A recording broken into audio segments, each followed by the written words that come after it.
Hello, and welcome to The Range Project. This is your host, Chris McGrory, and I'm currently a senior at Harvard on the baseball team studying psychology and economics. And in these conversations, I'm trying to learn from those around me at Harvard and beyond. I want to understand what my amazing guests do and how they do it. That means getting the tools, tips, and tricks they use, plus the mental frameworks they have, so you and I can apply them in our own lives. And in this episode, I had the pleasure of chatting with Swathi Srinivasan, a senior at Harvard from Cleveland, Ohio, studying social studies, the history of science, and chemistry.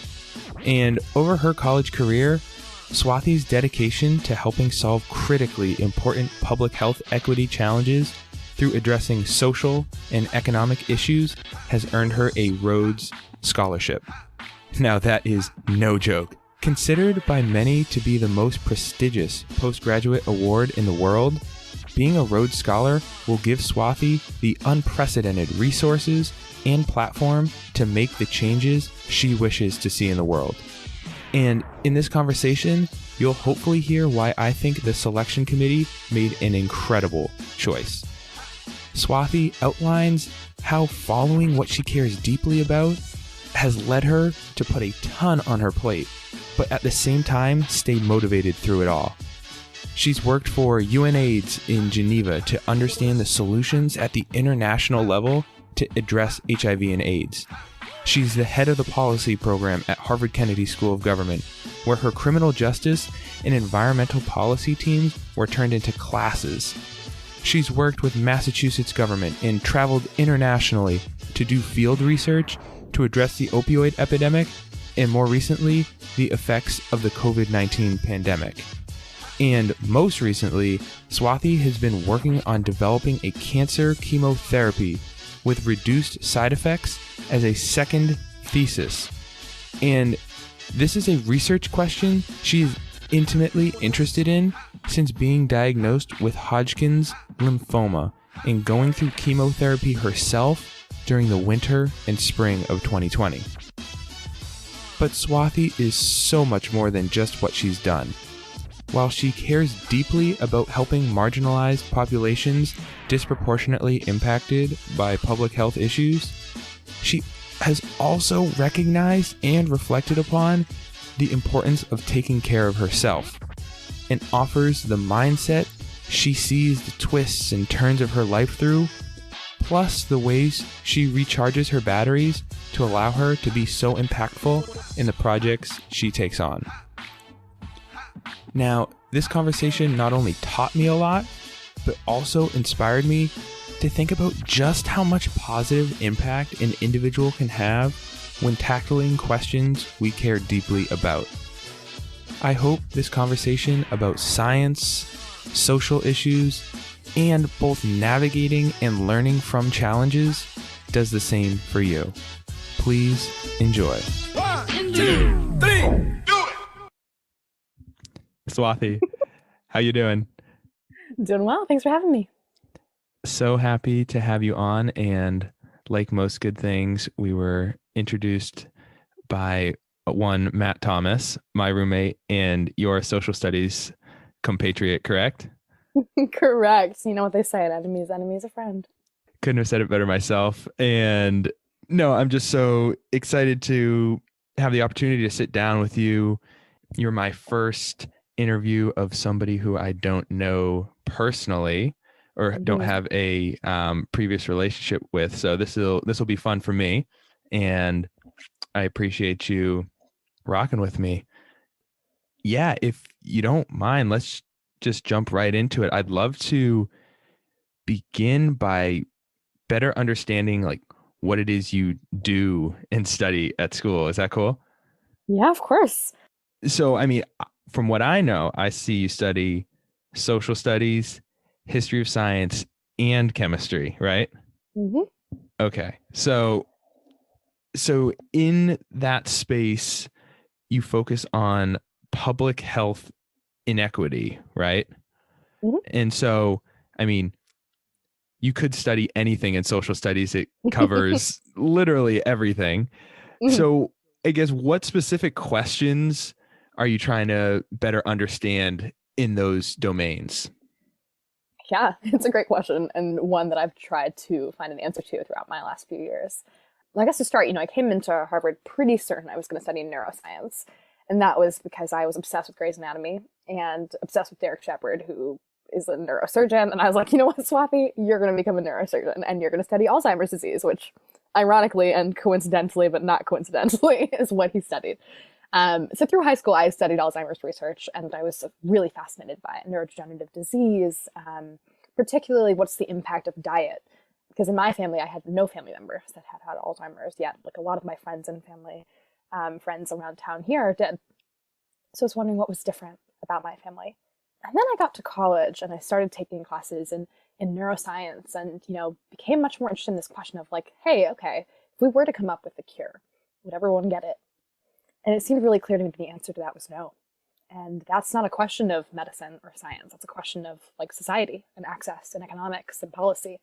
And so the summer after my first year, I decided to work in the field of HIV/AIDS, which is a disease that is very social in nature and, has a lot of underlying inequalities in the world that like make it difficult for people to respond to it positively and respond to the disease in a way that's equitable.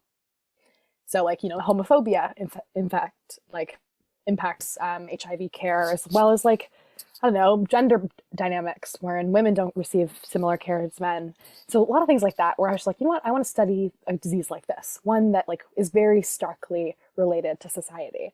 And instead of studying it in a lab, I want to study it like in terms of diplomacy, like how do people make decisions that impact care and access and treatment.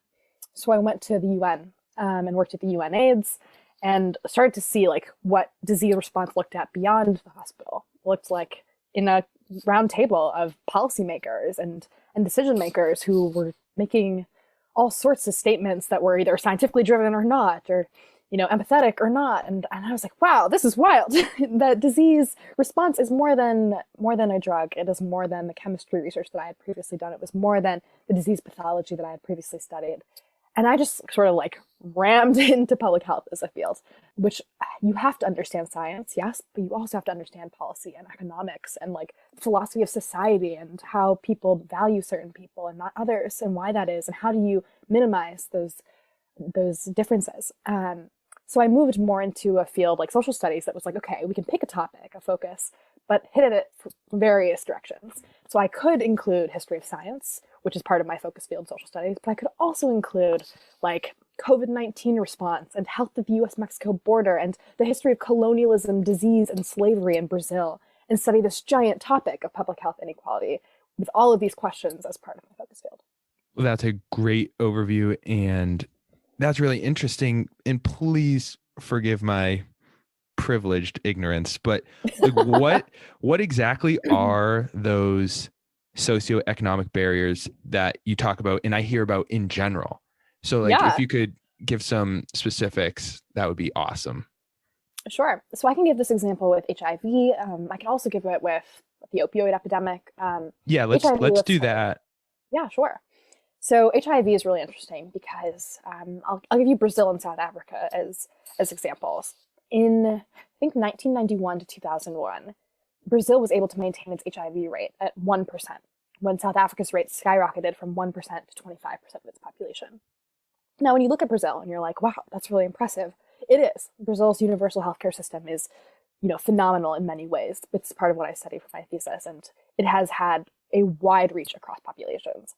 But if you look deeply into what that 1% is, like 10% of the LGBTQ population of like men who have sex with men, so like gay men, are HIV positive. So 10% of this vulnerable population is HIV positive means that it's not just like, uncommon as like the 1% would suggest. In fact, if you look at these populations themselves, they are much more vulnerable than like, your random like heterosexual man who is like not in that community. And, the government is selective about who it chooses to help. And that bias extends from like doctors who maybe racially discriminate or discriminate based on sexuality to like a wider level of policy decision making, where now like they have evangelicals in policy making positions who are less likely to put like protective measures for LGBTQ populations. And that matters because the health access is determined by who people find important and whether they find them equal or not. And at the end of the day, something like HIV, which, does affect vulnerable populations differently, like sex workers, young women, men who have sex with men, those are like stigmatized populations. Those are vulnerable populations because people don't pay attention to them. They choose not to, or they choose to actively discriminate against them, which means access to HIV treatment, preventative measures, just far less. Well, thank you. And what does that look like in, I guess, something equally close to home, but the opioid epidemic, especially in and around, at least where I'm from, Massachusetts, has been hit particularly hard, as is, I know, Appalachia and elsewhere. But what would be like a similar example? Yeah. The opioid epidemic is really interesting because this country has considered it in three main waves. You had like the 50s, 60s, 70s, like largely white wave. You've got like the transition to prescription opioids in like the 90s, 2000s. And then you got this like now what we call like the fentanyl epidemic, which is like people are actually dying more now because it's like a higher potency.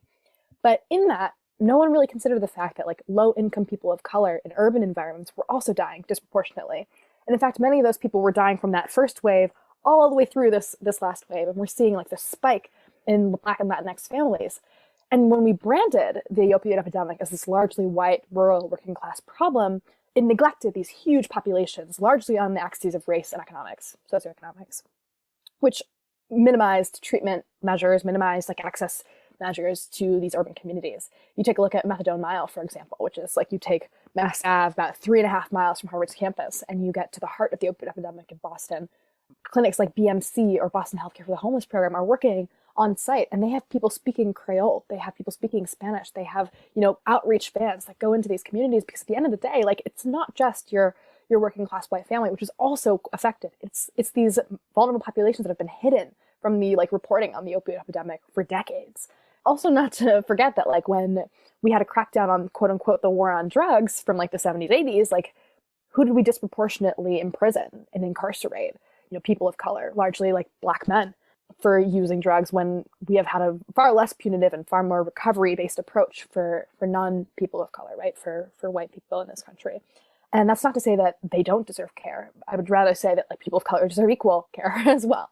And that intervention that's necessary means time and effort, means specificity and intervention that is like targeted to communities, that identifies them and says, hey, we know that they need more and we have to provide access, and it will take more effort because they're far hidden from like the peripheries that we have usually affiliated with and to intervene in. So the opioid epidemic, I think the axis of race is a very interesting and like poignant vulnerable community when we think about the United States. Same with indigenous populations. Like they are also afflicted heavily with substance use disorder. And again, this country has not done well in responding to indigenous concerns and indigenous health. Like the indigenous health system in this country is severely underfunded, as we're seeing now in COVID spikes. And again, by axes of race and class, like you're able to see that commonly. And if you don't address those underlying socioeconomic inequalities, like these health epidemics, no matter what they are, whether it's COVID or the opioid epidemic or HIV or a number of other epidemics, will always disproportionately hit those vulnerable populations. The problem is, once we know who they are, like what are we doing to help them beyond, before, during, after a health epidemic? Well, thank you for explaining and bringing that up, because, I mean, you just opened my eyes to, like you said, I think of the opioid epidemic, I think of white family and friends around here. And I guess I just want to say thank you for opening my eyes, because that's exactly why I wanted to have you on. And just, I guess, transitioning from like that understanding, and then I see you're focusing on social policy over in England, and that will be next year or the next 2 years, right? As a Rhodes Scholar. Yeah. The goal is to study maybe one master's in international and global health and one master's in public or social policy. I want to be able to look at a health problem and say like, okay, how do we solve this beyond just the health response? So maybe this is something you'll find out in the next 2 years, but I guess what are those bright spots? Are there those bright spots globally that we can look to generally, or for specific issues like, man, they're doing a really good job on X? Mm-hmm. Are there any examples that you can think of? Yeah, I mean, this is central to what I study. In fact, most of my research at Harvard has been comparative health policy. What do countries do well, and what can we learn from? Because I think there's a lot of negativity and a lot of comparisons within this country. I'm like, oh gosh, we're doing all these things poorly. Like, no state has done a great job. Well, in reality, like coming from Ohio, where the opioid epidemic has affected people as close as my neighbor, to a place like Boston, where we have Narcan that's carried by members of the police force in Cambridge. Like, there's just a very different response mechanism, and that like I have learned a lot from Boston and what amazing things Boston and Cambridge have done to respond to the epidemic compared to a place like Ohio or a state like Ohio. And similarly, that was what brought me to England and Portugal on a research trip this past Thanksgiving, wherein England is lauded for the NHS, its national healthcare system, and Portugal is lauded for its response to HIV and the opioid epidemic primarily. It created these treatment centers across the country. When someone comes in with an opioid problem, or like the police catches someone, quote unquote, using opioids, instead of putting them in jail, they bring them to a social worker and a medical professional who do like a triage. They're like, what's the problem? Like, let's talk through it. Are you homeless? Do you have steady employment? Are you also an opioid user? Like, what drugs are you using? Do you have a family? And instead of saying, all right, here, we're going to put you behind bars, instead they say, okay, we're going to get you through this. We're going to put you in a detox or put you in a treatment home. We're going to make sure that your family is taken care of during this process so we don't bankrupt them for your health care. We'll give them stipends. We'll let them know when you're coming back. We'll tell your employer that you need some time off. And they have this really holistic approach to a problem that like we have judged so heavily, that we look at someone in this country who uses opioids and we said, you chose this. We say that, you put yourself in this situation. When in Boston, 24% of people that overdose are trade workers. They're people that are miners and building workers who get injured, go in for OxyContin because they're hurting.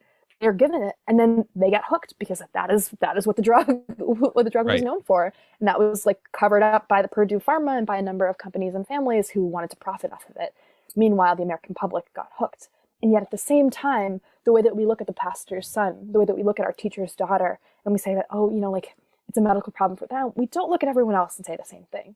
Portugal takes a completely different approach to that. They also have like these vans where you can get methadone, which is like a what we call medically assisted treatment to wean off of opioids. And I was talking to someone that runs one of those vans, and I was in the van with him as he was distributing methadone. He's like, we get people in suits coming from their like high-paying job. We get homeless individuals all coming to the same place, receiving like same care. So they like lower the barrier to access while like equalizing this as not a like personal problem or a problem that like happened by choice or by like some sort of flaw, but rather like as a medical one. Brazil's SUS, the Sistema Único de Saúde, which is their system of unified health, was modeled in part off of the NHS and has taken a lot of information from how other countries have approached health problems to be one of the foremost responders to HIV. And what they did is they basically scrapped the patent for antiretrovirals and was able to purchase it, distribute it, and like basically make it free for all members of the country, whether you were living in Brazil as a Brazilian expat or you were a citizen. Like, I can walk into a SUS clinic and get HIV preventive treatment or get PrEP or ARTs, antiretrovirals. And they did that in the rise of what was their like newest democracy. So they had a military regime, the regime collapsed, and they created this foundation of a democracy. And in their constitution they wrote, health is a right of all, which is unheard of on this side of the... Right. Oh, it's wild. And it's absolutely wonderful because when they wrote that, they said, we're going to make a commitment to that. And they created, this huge healthcare system that has to reach people in favelas or Brazilian slums. It has to reach people in the Amazon. It reaches even the rich communities, and it's everywhere. And the extent to which they're like succeeding in actually achieving, universal healthcare system is also still debatable because there are communities that are, disproportionately affected by some problems and not others. But in terms of HIV, like Brazil is looked at as having this amazing response because they made access to these treatments super easy and affordable, because they do that for all diseases and backgrounds, and also because they have programs like Bolsa Familia, which provide welfare support to low-income families, because they decreased poverty rate, in extreme poverty rate, by 9% from 14 to 5 or 6%, even less than that, under the Cardoso presidency. Like, they just hammered home the idea that, hey, these medical problems are not only medical. They are social, they are economic, they are political. And unless we address these co-occurring issues that will always predetermine whether someone is healthier than someone else, we will not be able to solve a medical problem. That's all going down the drain now with their current presidency. But for a long time, I think Brazil was one of those examples, as well as Portugal and England, to how we could approach these problems here in the US. And what does your fieldwork research when you go and visit one of these places? What does that look like? Are you on the ground talking with people? Are you at the universities and doing research somewhere in between? Mm-hmm. What does that look like? So you've said you've visited England, Portugal, and Brazil. Are those the three? I have that right? Yeah. That's a great question. It looks differently based on what kind of research I'm doing. So in England and Portugal, I was largely interviewing and like doing field visits. So I had emailed the Portuguese government and they were like, we would love to have you. Here's an itinerary of all the people you're going to talk to and all the places you're going to visit. They like just did that for me. Yeah, it was fantastic. So I showed up and then I was like shuffled from place to place. I met first with like the head of the state response. So this like big league politician who leads the entire response in the country to drug policy.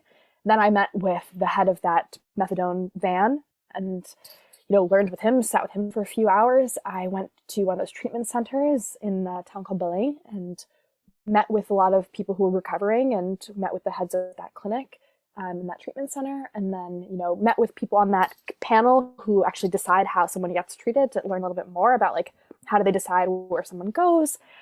Then I met with, this was the most interesting. I went to a safe injection facility where people are, it was like a mobile safe injection facility where, you're safely tested and you get clean needles. And if you use, and your drugs are tested for fentanyl to make sure that if you are going to use that it's not contaminated and that your chances of like death and fatality is minimized. And as well as HIV contraction. They did HIV tests there. They did TB tests, Hep C, Hep B, and got to talk with, opioid users in that community, talked with peer recovery coaches who were formerly users and now like assist people who are hoping to wean off of it through personal experience. So that was like the Portugal qualitative interview, like site visit style. Brazil was slightly different. I was in Brazil this time last year. For the first time, I'd never heard of anything beside like Brazil soccer and the capital because I'm a huge soccer fan and followed Brazil in the World Cup. But like in November of the year before, I had like saw an email that like this amazing public health professor was hosting a field course on Brazilian public health in Brazil. I applied. By the luck of the draw, I got in, joined the HIV/AIDS team, and then was off to Brazil the day after I was diagnosed. Went to Brazil, was involved in field interviews similarly, and also on like a project to like distribute PrEP, which is called pre-exposure prophylaxis. It's like a preventative treatment for HIV/AIDS. And worked with this team of graduate students from the University of São Paulo from all across Brazil, as well as students from Harvard. There were 15 Harvard students and 15 people from across Brazil that were all involved in public health in some way on this project. And we were divided into groups. Some were on HIV, some were on dengue, some were on child development. And I was, per my interests, on the HIV/AIDS team. And then just like fell in love with this country, the people, the healthcare system, and what I thought it was capable of. And moved more into a thesis topic now on like, okay, what are these social, political, and economic inequalities in Brazil that make it such that like, even though they have a great healthcare system, some people still don't receive care and some people do. And that got me into this even bigger topic of like, okay, if we're going to have like these areas like slums, like favelas, for example, that receive, per capita less funding and less resource support than maybe the neighboring high income district, how is it that you've got a slum right next to the highest income district in Sao Paulo? Like, how is it that they are right next to each other, that they are separated by a road, how did that form? And then I got into topics of slavery and all of that and did archival research. So that was part of it. I released a survey in Brazil to maybe like 400, 500 households for my thesis and just got to hear from people living in favelas, but also people living in high income areas and also like middle class individuals from all across the city on their experiences with healthcare. Now I'm like parsing through that data to see like, is there a relationship between your income and your race and the quality of care that you're receiving, or whether or not you got COVID, or whether or not your friend got COVID, or whether or not they died from it. And I'm starting to see that lower income people of color know more people that have died from COVID, that higher income white counterparts. I'm starting to see that they're less likely to get good healthcare, even though they're more likely to use the public system. And that was like kind of something that I received through, or that I was able to like understand through survey data. And then I also did interviews in Sao Paulo remotely on Zoom. I was supposed to be there for like field research when I was like this past summer. I was going to do a month in an Amazonian like archaeological dig site because I like a side hobby that I would love to do in my life is archaeology. And then the following 2 months I was going to be in Sao Paulo and Rio de Janeiro studying like these health access basically in these communities. But I did that remotely now. And so I've done a couple of thesis interviews too. So I guess long story short, I do a little bit of quantitative research, a little bit of qualitative research, and together I think it paints a better idea of like, hey, if we're going to understand these like broad sweeping, population science data sets, can we also understand what that looks like on the ground, what people are saying about it, how they feel about it? Because I think those are really important to put together. And on top of that, tons of research, you're also, I guess this kind of connects, and it makes a lot of sense that I saw you're chair of the policy program at the Institute of Politics. That's at the Kennedy School, right? Yeah. No, I was just going to ask, like, what is the relationship between like the research you do and then how it gets implemented into policy, or like your advocacy efforts? Is there like a tension between that? Like, what does that relationship look like? That's a great question. And it's one that I like struggle with in terms of what I'm going to do next with my life. It's really, what is the most effective way to make change? Like, I don't know. I don't know if there's one answer to that. I don't know what that answer is if it does exist. Yeah, if so you did, then you'd be set. Truly. So instead, I think I spent a lot of my Harvard career, and just my career in general, if you can call it that, trying to figure out the best way to achieve the change that I wanted to see. And I started by thinking, like I said, that this was medical. Then I realized that these are not medical problems in and of themselves. They are big social problems too. And so I was like, do I want to be the person that changes policy? Do I think that that's truly the most effective way to solve this problem? And I didn't want to answer that like out of speculation. So I worked at a nonprofit that did a lot of policy work with the State House in Massachusetts. I worked with the mayor of Cambridge on like the opioid task force in the city. And I started working at the policy program on health policy, which initially I was working, I think, for Representative Joe Kennedy at the time on pharmaceutical drug pricing. And then I became much more interested in policy generally. So I kind of climbed my way up to the leadership and chaired the entire program, which had education, economics, tech, national security, and health policy at the time. And then I started to think, like, students are now more and more interested in some of these like social questions, right? These big policy decisions that are also social in nature. So I tacked on a criminal justice policy team and an environmental policy team to the program that actually two of them ended up turning into classes with the Gov department. They came to us, they were like, we want to transition your program to B for credit. And I started to say, like, okay, would I want to be a person that leads these kind of policy groups, that gives these students topics that work with local legislators, that work with nonprofits, that basically create these briefs that allow evidence-driven policy to happen. One of my papers I wrote with my tech policy team was quoted on the Senate floor for Massachusetts on legislation. Or, I remember looking a few months ago and seeing that like our Criminal Justice Policy Commission on recidivism was cited by researchers in California that were doing a project. It was crazy to see that people were using this information, that information and data can help inform policy decisions. Then I had to ask myself, do I want to be that person that collects the data? Do I want to be the person that interprets the data? Do I want to be a person that implements whatever result we get from that on the ground? So I shadowed a bit at Boston Healthcare for the Homeless and looked at what physicians are doing. I did some of that research in Portugal to see, what is it that the ground level response looks like? And I had to look myself in the mirror and say, who do you want to be? Do you want to be the doctor that is, empathetic and provides care? Do you want to be a lawyer that advocates for that person to have housing when they do get out of jail or when they, do get treatment?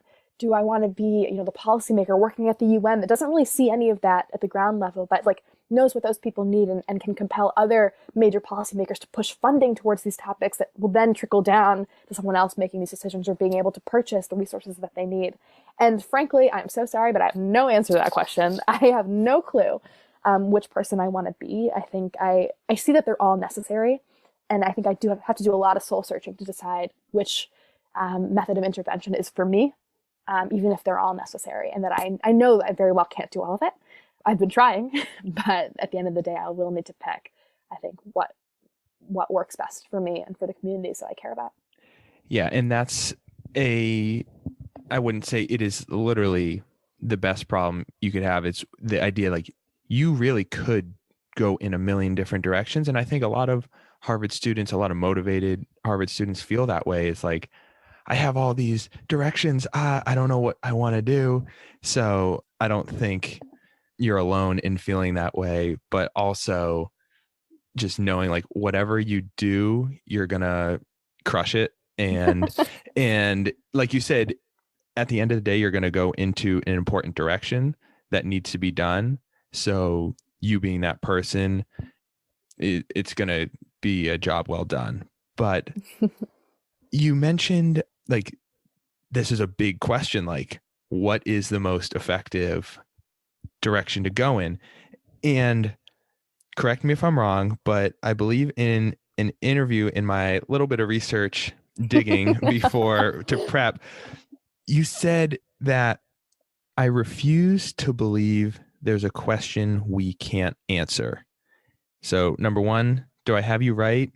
And well, that's the most science nerd quote I've ever heard. But that just like makes me wonder, maybe we can transition into where does that come from? And then how does it shape your perspective of the world, which is like really optimistic? Like you see all these questions and you're like, no, we can tackle them. We can find an answer. So I guess a few layers to that question, tackle it however you'd like.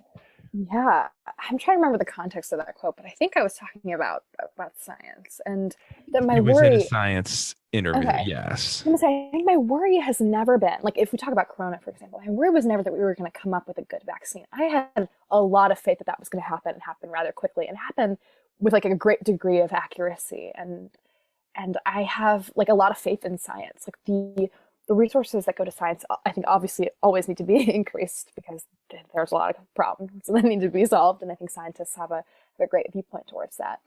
But it's a well-oiled machine in many ways. Like there are just brilliant minds working in all fields, and science happens to be getting a lot of attention for that, and rightfully so in many ways. And I think because of that well-oiled machine, the scientific method, lab work and collaboration, communication of information in journals, things like that, that I'm not really worried about science coming up to answers to these big questions. Like you have, the Life Lab working on like long term, like what is the meaning of life and how is it formed and how long is it going to exist? You have people working on Parkinson's and Alzheimer's and all the cancers, and I find that amazing and absolutely brilliant. I have a lot of faith that science, in and of itself, asks a lot of questions and will work towards those solutions and answers. Not that I have less faith in the social problems, but it takes a severe degree of like awareness and desire to work beyond yourself to say, okay, I'm going to step back from science and think about like, okay, what are these underlying problems in society that are so deeply entrenched in how our society was formed and how it operates that like this might be an even more difficult problem to solve than any of these other diseases that you couldn't maybe put an exact timeline on, but that you can conceivably imagine will be solved, quote unquote. The solutions will be found. And I think of that in terms of like inequality in society, like socioeconomic inequality, that like these are long-standing issues. And where are the solutions to that? Right? And they happen in smaller ways across the world. And there are different welfare programs and support programs, but that worries me in a way because that has persisted no matter the disease, no matter the crisis, no matter, the community. You see inequality everywhere. And I guess that desire to like want to be able to solve things is a faith that I have in science and a faith that I would like to have in the humanities and in the social sciences as well, in politics, in humans and people and their ability to empathize and care beyond themselves. But, it's an interesting thing because Frederick Douglass has this quote, and I think it was, I want to say it's My Bondage, My Freedom was the book. Don't exactly quote me on that. You might need to look that up to confirm. But he says, what man can make, man can unmake. And that is one of the most profound things that I've ever read. And the degree to which it's true is debated. But I like to believe that it's true. That like the constructs that have formed out of human behaviors can also be rewritten. not easily, because to unscramble the egg takes a strong degree of effort. But like, take unscrambling the egg, for example. Like, that is slowly happening, right? There are researchers working towards that exact phenomenon. Like, can we unscramble the whites and unscramble the yolk? And like, metaphorically, that means a lot in society when things are so deeply entrenched that you can read early philosophers and notice where the foundations of what they were saying were just unequal, and that those words were quoted in our own constitution, and our constitution is thus unequal, and our society is thus unequal. Like, it is so embedded, but people wrote that, people thought that, and if they did, and if they embedded that with intent or not into society, then I have to believe that we can work to undo that. And so that's, I think, where my like big problem solving mentality comes from, is like this deep desire that to work towards that being true. And that if it isn't inherently true, that I would like to work every day to make sure that it could be, because, I can't live in a world like that just accepts as fact that sense of inequality. Like, it is just, it hurts me deeply. And I don't know where that comes from, to be honest. I think maybe my parents are just some of the most empathetic and, public serving people in their careers. My mom is a lecturer. She teaches organic chemistry, but she's that person that stays late at work to mentor students. She, went on a Fulbright to learn about Indian education and to help women get education. She runs volunteer efforts in case that assist with, students getting education in India. My dad builds these like coils for incubators and like is now building an MRI, but his focus is on like premature infants around the world. And, that's what he's always cared about. And I was the kid that grew up, going to the zoo and being taught that, Swathi, like, it's amazing to learn about these animals, but like, would you like to be behind the glass? Or like, Swathi, like, we're going to go to the art museum. Like, oh, do you see this beautiful painting? Like, this is a cool place in the world, but, it wasn't always this beautiful. Or, these people weren't always happy because this was a period in time where da-da-da-da, Or like, oh, we're going to collect gemstones, but like, that there are young children in South Africa in the Kimberley mines that are forced to do this. So like, really respect kind of what you're able to do and make sure that whatever you're going to do, you pay it forward. If you can't always pay it back, at least pay it forward. And so I think I grew up with that deep sense of like, my successes were not my own, that I was well supported by a family behind me, that like the social progress that we were able to achieve like must be expanded upon, that like I'm going to make this exponential, that whatever I have, like I owe it to everyone around me. And even if I didn't owe it like out of like my heart and the heart that I think I developed with the people around me, like I ought to make part of everyone else's successes. And yeah, I think it's interesting. My family background also plays into that too. My great grandmother was married at the age of 9. I didn't know until I was much older. My grandmother had 2 children by the time she was my age, and I found out like last year. Oh my God, and the progress in yeah, exactly, your family, exactly. right? Mm-hmm. And my mother, who was forced to get married in order to come to this country and do her PhD, looks at me and starts crying when she finds out I get into Harvard. She's like, this is everything that I ever wanted for myself, and like, you can do this. And now I get something like the Rhodes where I can do anything, as people have told me. Like, I never conceived of it, but like they say, you can unlock so many doors. And I'm like, cool. Like, I have done all the things that like I could imagine for myself. So like, who can I use this for? Like, what can I do? And how can I like take my concept of what I thought was possible and realize that it is now bigger than anything I ever could have imagined? I'm like, what can I do for other people? Now that other people is just a much larger number than I ever could have conceived upon. And yeah, I guess all of that together, like, and the idea of being able to problem solve is just, the scope has expanded. And so has, I guess, my desire to be able to make that change tangible to people. Well, dang, you're the person I want that has that platform at the Rhodes. Just, you're going to, it sounds like, try and solve a big, scary problem. But I mean, you're going to have the most resources to do it. And it's going to be other focused. It's going to be, I mean, that's exactly so whoever made that decision, like, shout out, like they picked a good one. I mean, it's interesting that you said that too, because I think it's not even going to be me solving the big problems. What I learned, like it was one of the most brilliant things I could have seen. Like it was in a conversation I had at the AIDS conference. And I know you mentioned that a while back that your brother liked Elton John. I actually met Elton John at the AIDS conference. He's a big advocate for HIV/AIDS response. Right. And I had like somehow finagled my way to this conference with the UN AIDS delegation. And I'm in this conversation. It's a closed door conversation between like a minister of health from India, a couple of NGO workers, and then the UN AIDS like India delegate, something or other. And we get into this discussion on abstinence-only education. And this woman who's the minister is like, why can't we go back to my time where we just told people not to do it, and we just sort of rephrase the conversation so that people are having less or fewer sexual relations and thus are less likely to contract HIV. And I'm like, I kind of scoffed under my breath. And at this time, I'm like a note-taking intern, right? And I'm just like, in my head, imagining, what? And she's like, Swathi, do you have something to say? And I was like, oh my God. So okay. she's like, no, speak up. And I was like, well, I think you sound like my mother.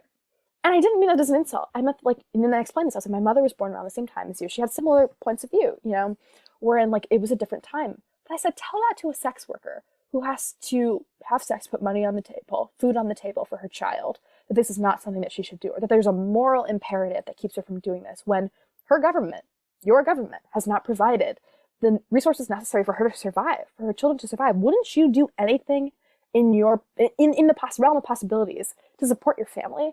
And if this is it, putting herself at risk is not something that anyone wants to do.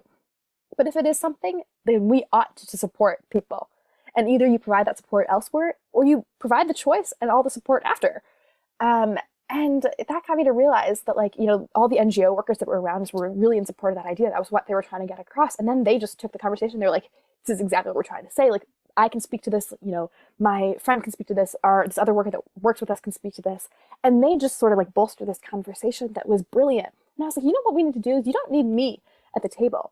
You need to bring people to the table. You need to bring community members to the table. And I'm like, if I can use this platform to delegate some of these issues to the people that really truly know them, from the ground, from their own experiences, then that has a bigger impact than any one diplomat, I think, can. Same thing goes for that person who is a peer recovery coach. Talking to someone who has recovered is much more helpful for a person that is using than someone like me who just has a science background and understanding of the opioid epidemic. You get to hear from someone who was also homeless, who was also the one using on the street, right?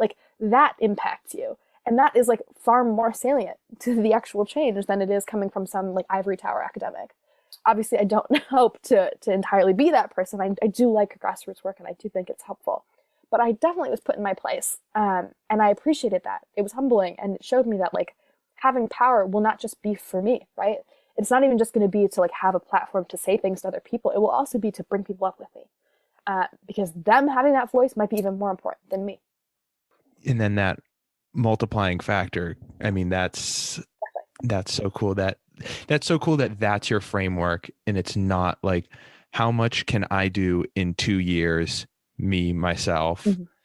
and you're really leveraging the resources you have. And then, like you said, bringing people along with you. And I think that goes to, I guess it makes a lot of sense that your parents not only foster the scientific mindset, but also the empathetic mindset. Number one, they did a good job. And number two, it was passed on. And that makes a lot of sense in how you kind of conceptualize what you're going to do over the next 2 years. So I just wanted to say that. But then kind of going back to this idea of there's so many problems to solve, so many directions to go in. How do you pick and choose the questions you try and solve? Is it a feeling? Are you encouraged by others? Or is it just self-motivated? If you can kind of dig into that, if you've kind of thought about that at all. Yeah. I mean, if you ask most people, they'll tell you that I don't make that choice. I just will add on things to my life. I was going to say, I saw what you do, and maybe the answer is you don't, and maybe you just do it all. I mean, it's all incredibly personal to me. I think that is what keeps me going. It also is why my plate is, I think, so large and so heavy. Is not because I add things on for the sake of doing so. I have no patience to do things I don't care about. I really, truly don't. That doesn't mean I don't do the busy work that's necessary for the long-term goal, but I just everything I do, I care about deeply. And it has severely expanded what I'm capable of because I am motivated at 2 a.m. to continue working, as opposed to feeling as though something I'm doing is the means to an end. And the opioid epidemic is close to home. I have seen people overdose. I have seen people that I care about be affected. I have also seen people shoot up on the steps of the Boston Public Library. I have lived in a community where this has plagued us for years, and no one talks about it, right? And that bothers me because the people that have been affected, I cared about, and then they become persona non grata to my community, and I'm shocked. And not that I don't love, the town where I grew up in and what they have enabled me to do, but I'm like, I deserve, or that person deserves equal support that I got, and it shouldn't just be based on like our academic success or how we've managed to turn what we're doing into success for other people. It should also just be by the nature of, hey, this is a person, and that they're alive, and they require and deserve the support that equally than a person we think, quote unquote, deserves it, right? So I think that's where the interest in the opioid epidemic stemmed from. HIV was interesting because it was first something I learned in a classroom context by Professor Rob Liu, who had very close friends who were afflicted with HIV, and he actually passed away this past summer. He was an excellent mentor and someone who opened my eyes to the fact that science is not entirely scientific. It's also, social, political, economic, as I mentioned before. And in those two lectures, I think in either LS1A or LS1B, these introductory life science courses, like just completely changed the course of what I was interested in. And so I ended up applying to UNAIDS and then just saw this entire scope of health response that was just way beyond me. It was like Prince Harry was at this conference and Elton John was at this conference, and, Sabine Weiss from Germany, who is now one of the heads of coronavirus response in Germany, was at this conference. And I was just like, wow, the scope of problem solving is just beyond me. And then when Corona hit, I was like, these skills that I've learned historically, sociologically, economically from studying these two diseases that are also very much ongoing now, can be applied to coronavirus. That is a time that I'm living through right now, and that I've seen still disproportionately affect certain communities as opposed to others. Even though a lot of people are calling it an equalizing factor.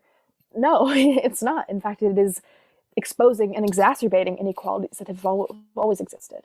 And so I guess I added that on and turned my thesis into one about corona as opposed to just HIV in Brazil and the United States, and began involvement in more policy work on that realm and research and advocacy on care. And, I don't know if I ever like actively thought like, hey, I want to work on this topic and I'm going to go seek someone out to do this. But it was like, this is what I care about. And then I got an email that like, oh, Theda Scotchpool is doing research on opioids in Ohio. And I was like, sign me up. And so I got involved in that. Or like, that email came across about the Brazil class, and it was on HIV in this country that I hadn't known much about. And I was like, that sounds cool. I'll do that. So I think for me, this is one of my life philosophies. It's just like not close a door that isn't open. I just keep my eyes open to things around me, and I don't try and stick with things just for the sake of sticking with them, but I try to listen to what I care about and pay attention to the communities around me. And then I think that's just sort of been the foundation of my interests. There's obviously also a limit to what I'm capable of. I am lucky to have not fully found it yet, I think. I'm just like, I take things on and they happen and then, slowly come in and out of things. But yeah, I guess I think that plate is entirely filled with things that I care about on a fundamental basis, which sustains me being able to carry that plate far longer than I think I would have otherwise. Yeah, that pretty big plate. But I'm thinking even the most passionate and the person who takes on the most personal of issues, there is like, if we're going to go with the metaphor, there is like a limit to that plate, and you need to not necessarily parse it back, but recharge. And so I'd imagine when you have 1,000,001 things going on, do you have a particular tactic that you use, like if you're overwhelmed or unfocused, that you found like, all right, this centers me, this gets me back to where I need to be in those moments where, I do like an eighth of what you do. And there are moments where it's like, it's overwhelming. So yeah, if you have anything to share, I think that would be really valuable for a lot of people out there that are doing it. They're doing a lot, but they need to maybe get it back to baseline. Yeah. Not only is just the amount of work taxing regardless, I feel like topics themselves are like emotionally strenuous. Heavy. Yeah. Heavy. Very. And I have had moments like for a class that I was taking on health at the U.S.-Mexico border. I was reading about immigration. I literally just cried doing this reading. It was so heartbreaking to me. Like, I, on a number of occasions, just cry reading the news. It hurts me sometimes to see the state of the world. And I need my recharging. And it's not always in this topic and in my work. I would love to be that person that, like, my work always rejuvenates me, that I, like, wake up in the morning motivated to do it. That's not always the case. The people working on it with me, though, they are. And I am a dining hall worker where I, like, would rather be up doing a piece at, like, 2 hours longer than it needed to be, so long as I'm surrounded by people and we're chatting and we're, like, you know, making tea and making jokes while working, than, like, complete it in a shorter amount of time alone.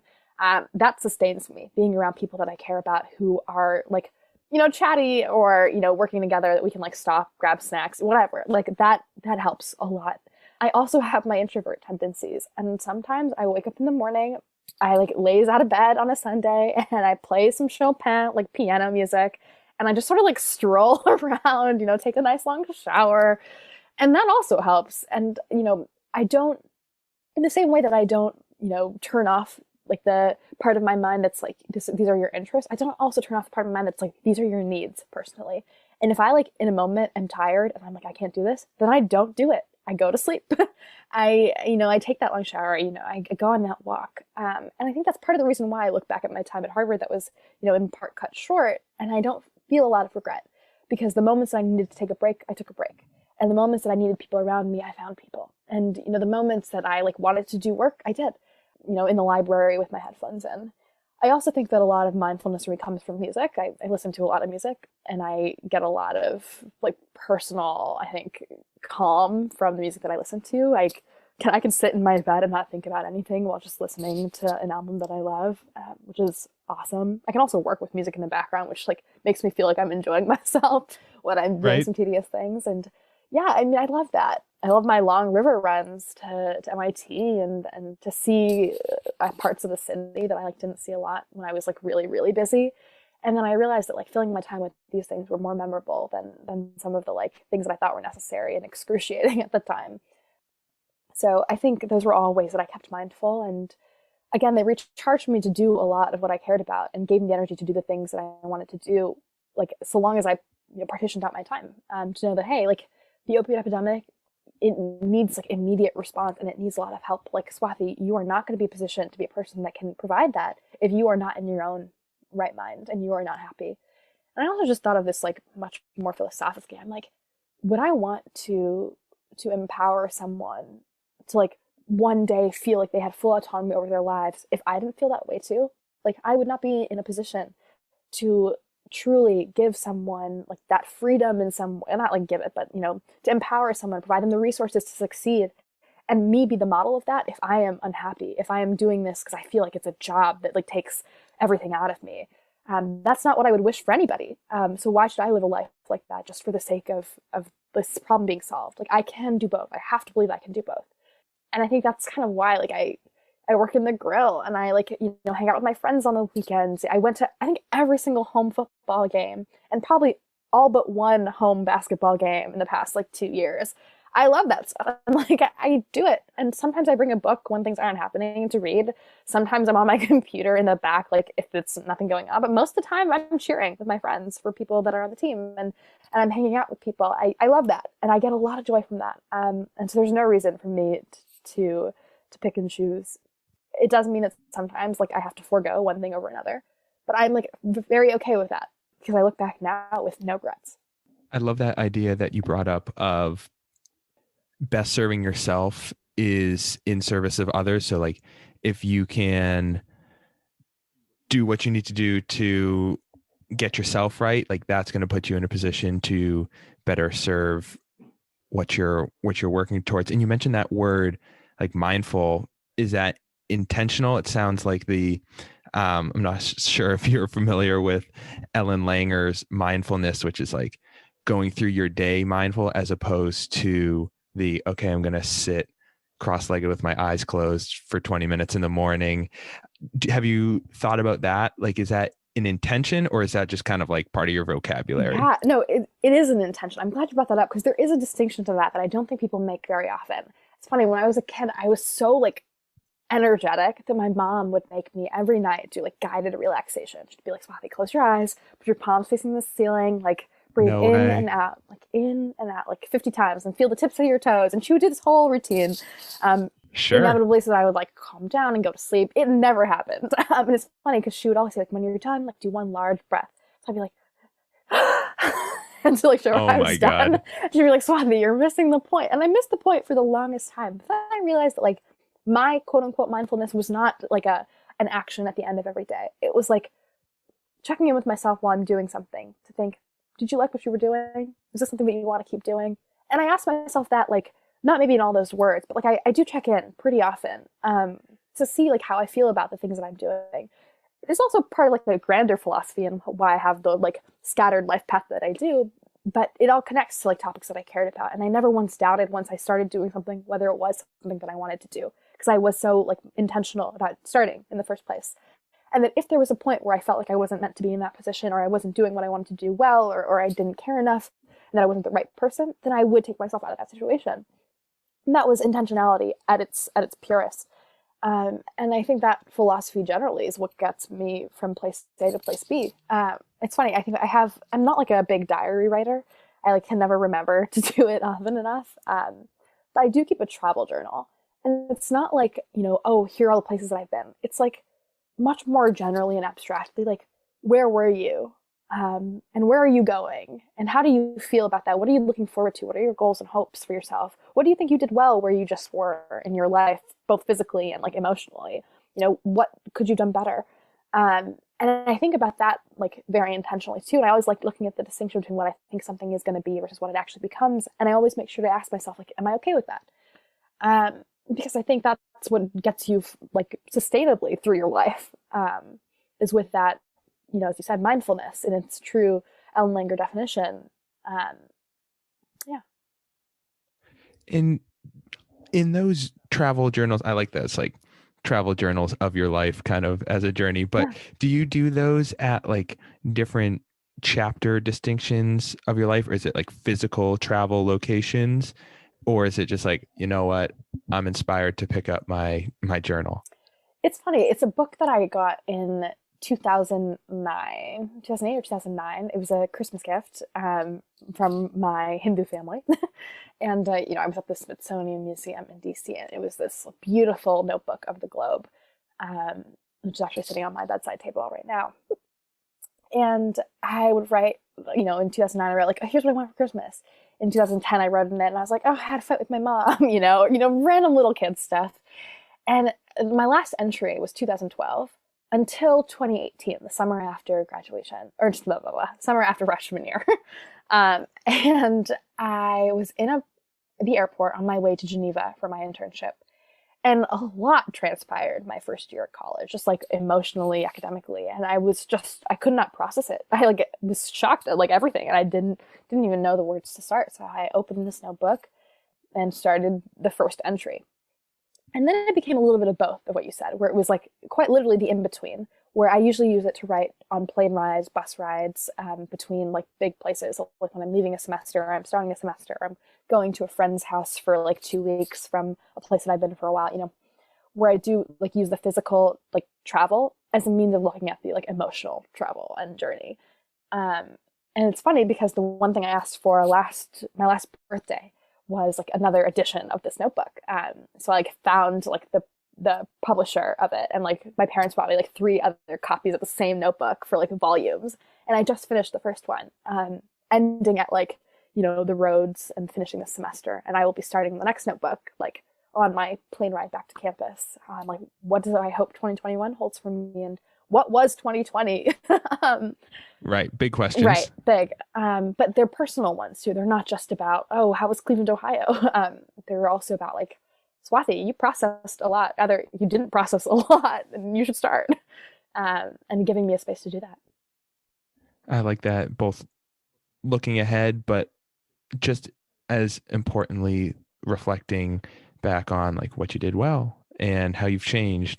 And that, I mean, I found is energizing. Just give yourself that 30 minutes to be like, you are not the same person you were 12 months ago, 6 months ago. And that's, I don't know, that's awesome. That is growth. That is getting better. Like, Yeah. I don't know. I mean, I could riff on that for hours, but I think this idea of like you're doing a lot, but you're also really intentional about what you're doing kind of tracks onto, you mentioned your diagnosis, kind of tracks onto how you responded to that. And I'd love to better understand that if that's cool with Yeah. you.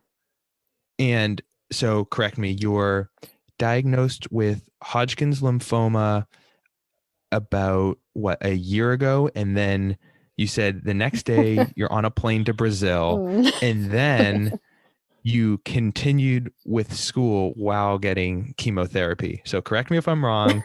And then, yeah, I guess please explain. Yeah, no, you got all of that right. It's always shocking to hear because I pretty sure I went on autopilot for the entirety of my treatment. Like if you ask me to like recall it, it like takes time for me to like really think back to it because I think I just blocked it all out of my head and just kept going, which is my defense mechanism. And whether or not it's the most successful or helpful one is to be determined. In fact, I think maybe many psychologists would argue that it is probably not the best way to approach a problem.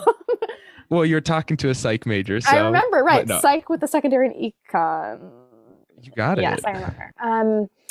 Yeah, great questions, all of them. Just to take you through the timeline, I had just come back from England and Portugal on that research trip, and was going through reading week and getting ready to take my physics final. And right before that, I needed to get my yellow fever vaccine for Brazil. Went into HUHS and was just tired. I like know myself. There's like a level of which it's tired because you're not sleeping enough, but then there's also this like feeling of fatigue, which I had never felt before. And I was sleeping like 10 hours. And this is a person that like had been getting on with like 6 hours for like 8 years of my life. So something's up, right? Exactly. And I mentioned it to the nurse just as like a side comment. She's like, "How are you feeling?" I'm like, "I'm a bit tired." And she's like, "Is it like not getting enough sleep?" I'm like, "Sharon, I'm not getting enough sleep. It's not that, right?" She's like, "Okay, well, let's figure it out." And so that was like the first thing where I was really lucky to have, Sharon McCarthy, who's an awesome nurse at HUHS, like being there to actually, answer my questions, which is another like privilege that, when you, from the earlier part of the conversation, like someone who validates what I was feeling. And engaged, right? Exactly, which is not something that people of all backgrounds receive in healthcare, and statistically, that's very true.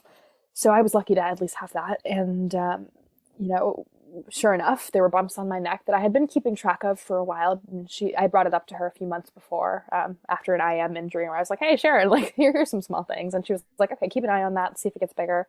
But obviously, I got caught up in my work, and I hadn't really noticed that it had like grown. I also didn't have anything to compare it to. It was such a slow moving process. You just like don't realize it.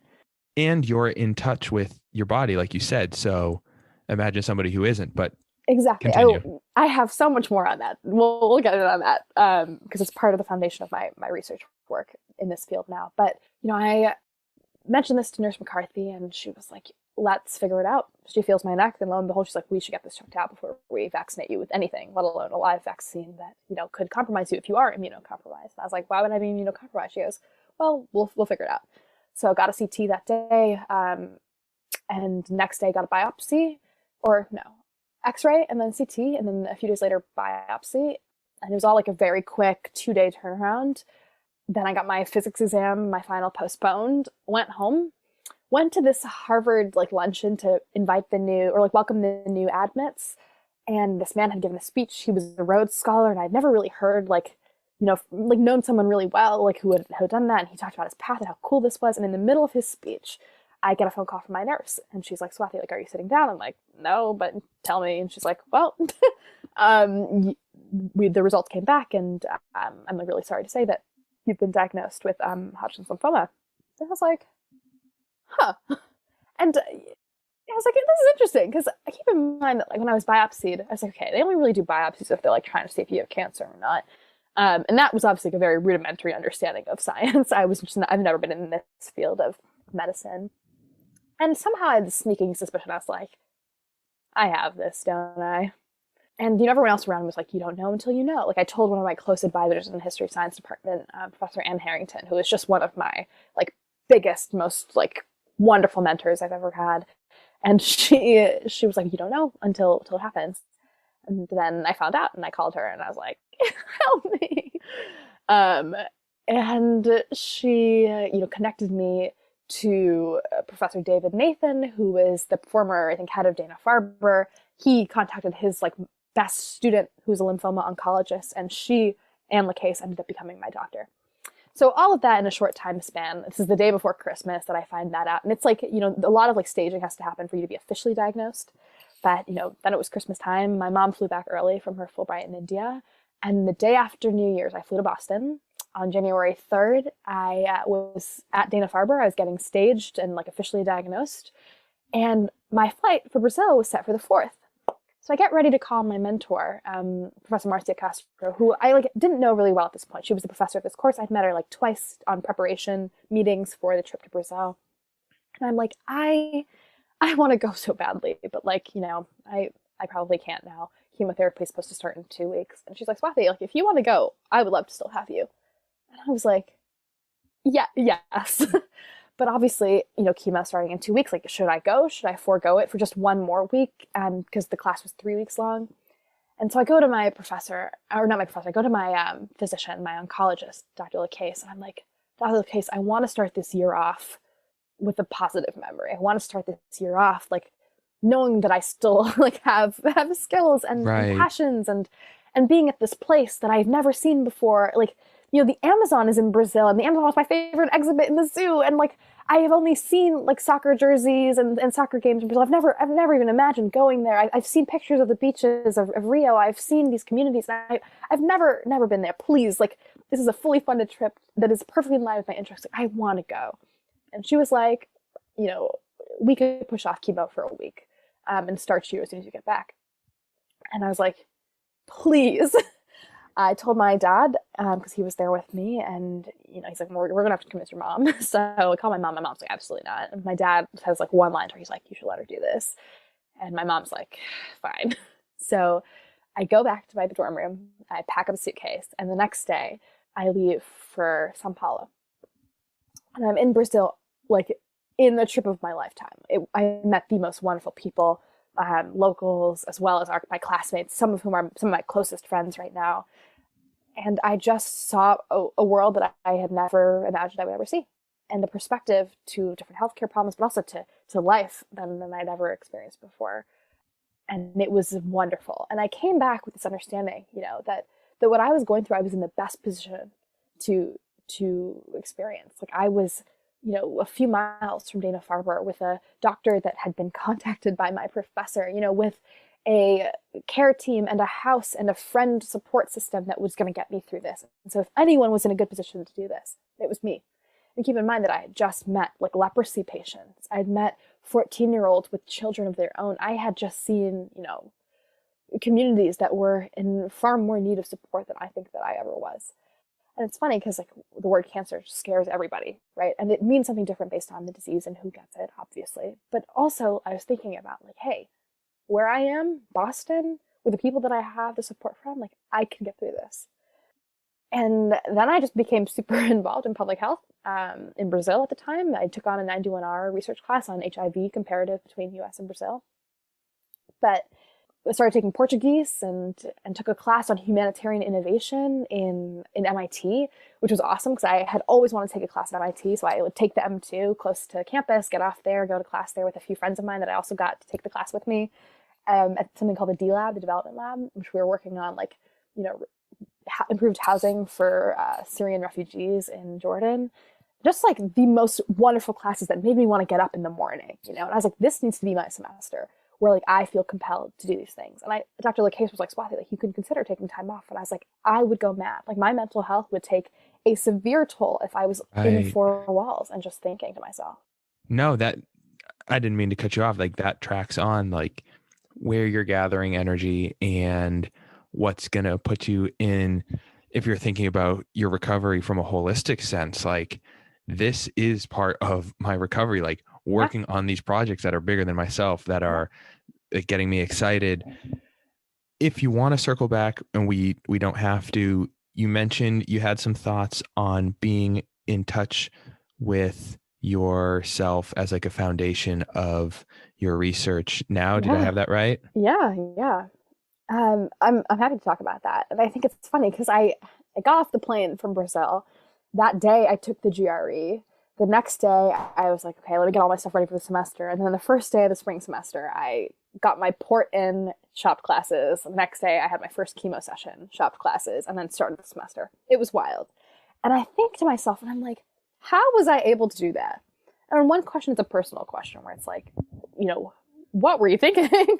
And I, took on like a 5-class course load and, just studied a new language. I remember bringing my Portuguese textbook to chemo and like learning the language while sitting there because I had like a few hours in the bench and I was like, what am I going to do other than like work or watch One Tree Hill, which I did a lot of, or listen to music. I made my own like playlist. And there got to be a point, when COVID hit where I was like, okay, this is going to change a lot. I can't take the bus anymore. My support system isn't here. Like, how am I going to do this? And, I got my bike and I biked to radiation every day for a month. I kept tight. I played football with a good friend of mine that was in Elliott. We would just toss the football around about every day. So I kept myself outside, but like we were kind of confined and it was a weird toll on a system that I started getting used to. And it was also crazy because, the day that everyone was kicked out was my last chemo session. It was that Tuesday, I think, in March. And I was exhausted. Like, I could not move. And I had, like, handled chemo pretty nicely up until that day where I think I just, like, my mind had given up and my body had given up. Right. And I was in bed for days. And so I missed the entire, like, move-out period for everyone. I didn't get to say goodbye to everyone that I wanted to say goodbye to or see my see-you-laters. And I woke up, like, on Friday, pretty much, and was like, okay, how am I going to do this? And then I thought, and I was like, okay, I started figuring it out, right? And, created a routine, started biking. I love biking and I love tossing around a football, passing around a soccer ball with my friends. And there were 2 really good friends of mine that were in Elliott as well. And so we got to do all of that. I got to stay on campus for obvious reasons. And I wondered, I was like, how does anyone else do this that are not in my position? That doesn't have food being made for them, that doesn't have like, a roof above their head or friends to support them. What do single mothers do? What do people with families do? Like, how do you do that? How do you get there without a car? Like, I couldn't fathom it. And I'm like, part of this is like a huge, like, again, social question about like, how are we supporting individuals? Like, if I had to bike, how does someone who doesn't have a bike, who doesn't have a way of getting there, who has to work, like, do this? I am nauseous all the time. And this treatment is just like that. And keep in mind, this is a treatment that was developed in like the 70s and 80s that really hasn't been revisited much since, called ABVD for Hodgkin's lymphoma. And for the most part, it's a very successful regimen for the actual treatment of the disease. But at what cost, right? At what point do these side effects become like really co-occurring important effects that actually distinguish who can go through this process well and who can't? I can, because I could tell my professor, hey, I'm going to be a little late to class. I had to sleep in. Or like, hey, I'm sorry, I just can't turn this in on time. I'm feeling really terrible. But how many people can do that without losing their job, without losing, rent money or all these things? And I started to think about, hey, this is a question that is embedded in the science. When did we like stop revisiting this question of a chemotherapy having to just solve the cancer, but also as this product of all these side effects that we just sort of like accept because it does the job that we've set up for it? And I'm like, I refuse to believe that that's the best we could do. So that was like a side thought that I had, throughout the semester. I was like, how do people do this? Then I took this summer class in experimental chemistry where we were trying to stabilize the thalidomide molecule. So thalidomide, if you're unfamiliar, is like the center of a big medical crisis a couple decades ago, wherein this German company had created this like drug that they found out was anti-nausea, and so they gave it as a morning sickness drug for women, and it ended up causing fetal like malformation.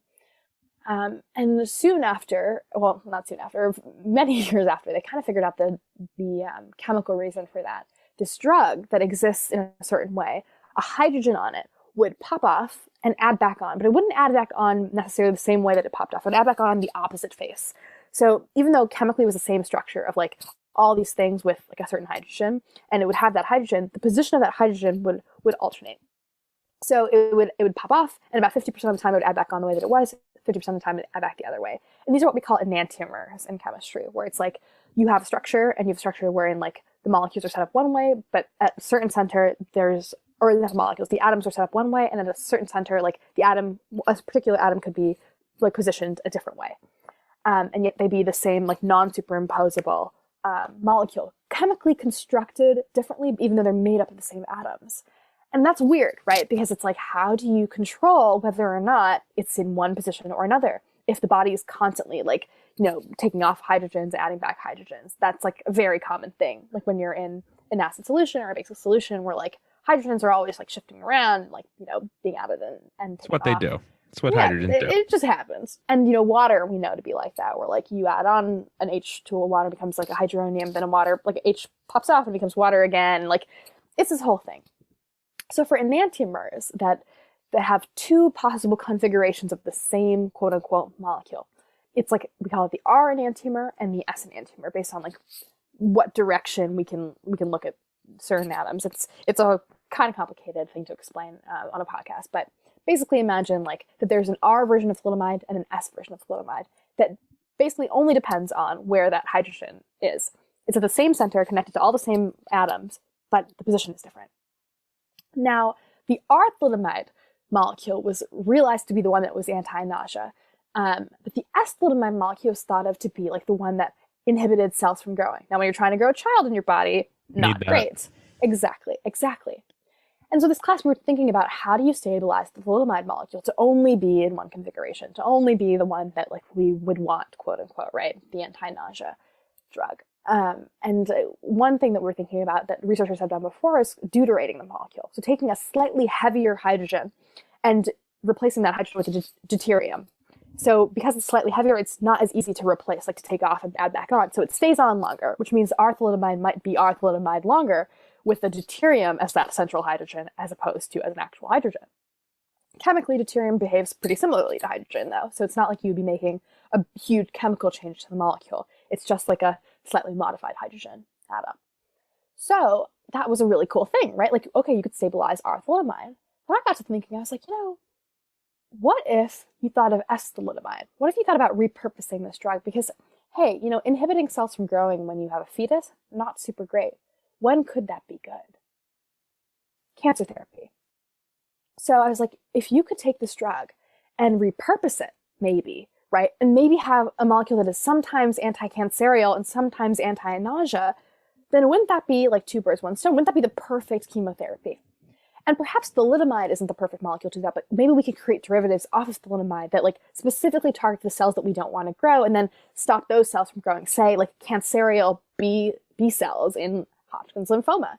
So then this became like what is now my second thesis on how do I stabilize the thalidomide molecule, test it on these cancer cells, create variants of it in lab to see if like maybe we can think about chemotherapy as more than just a solution to, cancer, but also as a like therapy that does not sacrifice someone's well-being or personally, emotionally from a day-to-day basis. Because, at the end of the day, like these inequalities that I've mentioned that are social and political in nature are also deeply embedded in how we conduct science. And we have to be conscious about how disproportionately something like chemotherapy can affect an able-bodied or like privileged individual, such as myself, with Harvard and all of its support around me, than it is like the single mother living in Mattapan. I'm not going to pretend I understood most of what you just said, but thank you for explaining. And I think what I got out of that was like, you were in this situation, but that science questioning, inquisitive brain never shut off. You never, based on my biases, how I see the situation, I'm thinking it through the psych lens. Like you didn't start to feel sorry for yourself. You saw like some potential solutions. You kept your eyes open to these opportunities in front of you, this what would be a random class. And you thought like, no, like how could I apply this? I think that goes back to just like how you're wired and how you were brought up. So if I'm tracking correctly, this was a class while you were undergoing chemotherapy in the spring of 2020. Is that right? This was a summer class. I took it over. A summer class. Okay. So I had finished chemo and radiation by May. And then I came home to like recover a bit and decided to take a summer class and do some research remotely. So, I mean, for me in my comparatively menial life events, like those are transitions, and those often shift my perspective on like myself and what I value and how I want to move forward. And I'm wondering, I mean, college already is like an incubator for changing how we think. And then Yeah. on top of it, this crazy life event. Is there anything in particular that you maybe now upon reflection can recognize like, oh, wow, my mindset around this really shifted, or like my trajectory post diagnosis really pivoted? And I'm not going to say you're thankful for, but like that you could see as being beneficial from this experience. All good questions. I'm still in the process of reflecting. I think like I said, went on autopilot for so long that I just did not take the time to do what I usually had done, which was be very intentional, very thoughtful. I like needed to dissociate from this, Right. Right. because the weight of it was something more than I think I have still processed. It was a lot, and I had not recognized that at the time. And I'm thankful for that, because I don't know how I would have done any of it, let alone like the work. I don't know how I would have gone through treatment without crying all the time. And I needed to not do that. I needed to believe that it was going to be okay, truly believe it. Now, however, you're totally right. Like, there is a huge possibility that my mindset has changed. And I think so in both small and big ways. I think I am far less of a long-term planner than I was before. I think I relied a lot on delayed gratification. And I'm still like, obviously I see that there's a far end goal and that like things don't happen immediately and that I have to be patient. But I'm also like, if there is even a slight inkling for something that I want to do, I should do it. Because the fragility of life was never more tangible to me than in that time. And, I think we find ourselves invincible in college, and it's just not true. And that doesn't mean to live your life like you're walking on eggshells, but it means to live with like that intentionality that is not just about your long-term academic goals, but it is also about the people that you consciously surround yourself with. And these are things that I had done inadvertently, but these are things now that I'm very, very conscious about, which is hard during a time like COVID, but it means that I read the books that are on my shelf now. That like, if I'm tired and it's 1 a.m., I go to sleep and respect my body, which I had done again, but inadvertently. So I guess in that way, my mindset didn't change. I think I'm just more aware that these are things that are important to me. And somehow it's still allowing me to do like my goals. Like, I was able to get the fellowship, right? And it was not something that I had plotted for years. In fact, it was a very like, I don't know if I qualify for this thing. And I had a few mentors and friends that were like, Swathi, try. And then I did, and then it happened. And I was like, wow, how did that happen? But it wasn't because I was like very intentional about step by step moving towards it, but because I just did the things I care about. And I realized like, as a person that has no patience to do anything but that, it worked, right? And this is the philosophy that I want to be the foundation of my life. I think a lot of people ask me about whether I became a more religious person. I don't think I became more or less religious or spiritual. I grew up in an incredibly religious house, and I find myself to be a very spiritual person. But I have always, thought of like, people say, the bumps on the road. This isn't a bump. This is just what is. And with that regard, like, I don't find there to be more than that. And that's okay with me. I think for the longest time, I had to search for the meaning to the things that I was doing day to day. And I'm lucky to be in a field that like, people's lives offer the meaning to some of my work.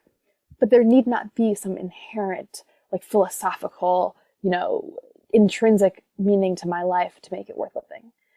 And that I realized, right, like that I didn't have an answer to that question. And yet I still felt compelled to be very forward thinking about what I wanted to do and why I wanted to do it.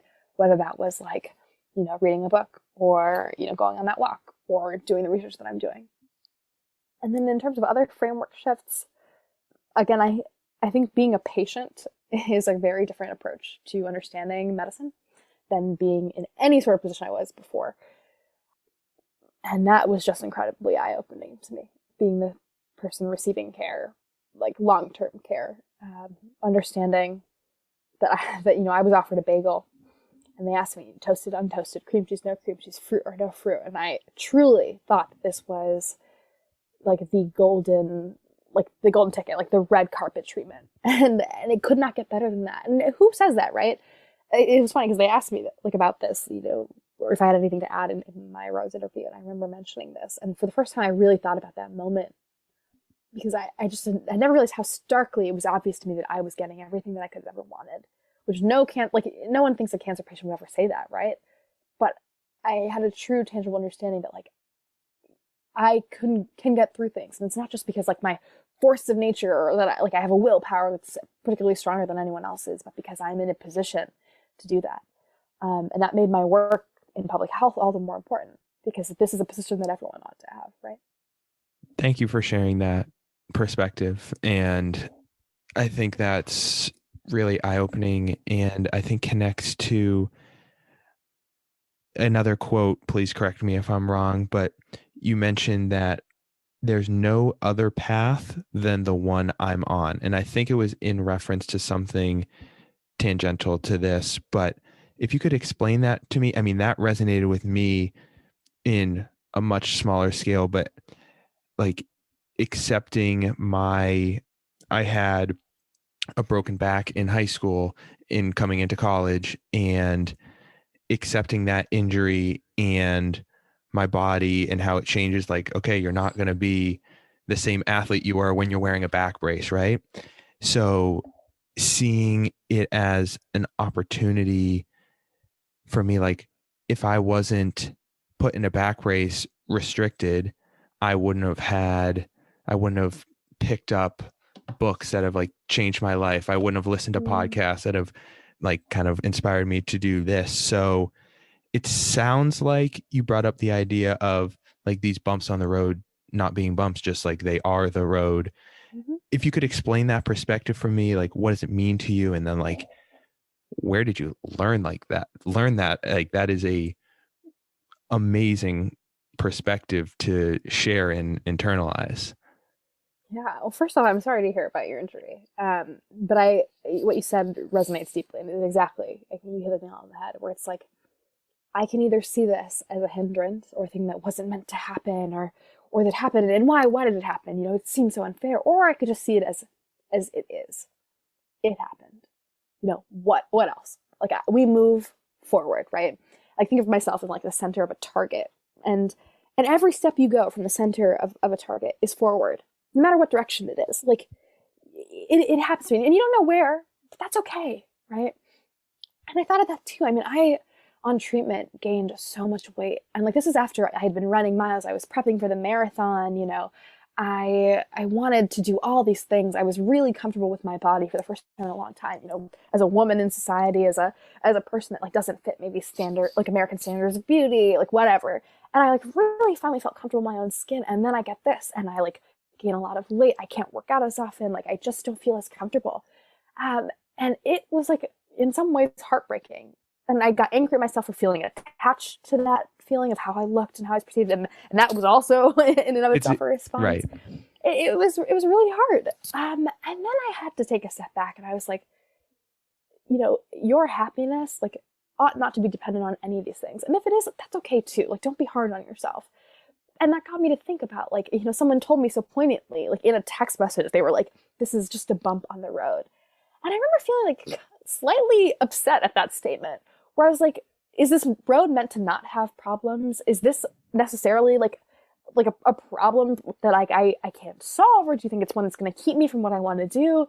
And like, then I felt like either I was going to be doing a lot out of spite for what that person had said, or like, you know, in lieu of that. And I got into this whole like mindset of like, why are my capacities one thing and then they're hindered by this other thing? Like we ebb and flow. Like that is humanity, right? That is a lifetime. And there are things that happen, and like I try not to think of them as normative, like good or bad things in my life. And you know, part of that, you know, cancer is a very difficult thing, and for families that have a difficult time with it, like it is bad. It is not enjoyable, and like it might feel like the world is ending because you know it affects people differently. But I was in a really lucky position where I could think about, okay, who do I want to be while this is happening, and do I want this to define that? Do I want to be a person that did everything that I wanted to do, like in spite of it? Or do I want to be a person that like, you know, shut down because I needed to focus on this? Like, and it's not as though there was a right answer. It's just like, what did I value? And I ended up thinking about this as like, this has happened and I can't change it. All I can do is, you know, do the things that I'm doing if I choose to, you know, take time off if I choose to, and know that like, again, there's no perfect way to go about this. And, as soon as I started shifting my mindset to this not being a hindrance to anything in particular, but just part of my life, a new part of my life, an unforeseen, impact, and that I found myself in the position where, like, things were made difficult in certain ways, but that there was nothing that I could not overcome if I chose to, then I opened up this entire opportunity to try things that were different. I got more into painting and solitary activities. I started holding my podcast or my radio show again, and I did all of that, and I was like, I feel happy in a different way. And the other way I could have taken this was like been unhappy, and rightfully so. Some people will, and that is okay to feel those feelings. It is not easy. Like, I can say, like, grief, affects everyone differently. But for me, like, I was not going to pretend like my life had a different route before or after this. Like, it just is. And I think the self-hatred that maybe I had, like the disdain for the experience, that's like got lifted from my shoulders, which was a weight that I didn't want to carry anyway. And seeing my life in that light made it much easier to live through. And I look back and I am proud of how I handled it. I think that the person that I let myself become because I acknowledged it as opposed to denied it, because I lived it as opposed to lived in spite of it, made me the person I am now. And I am happy for that.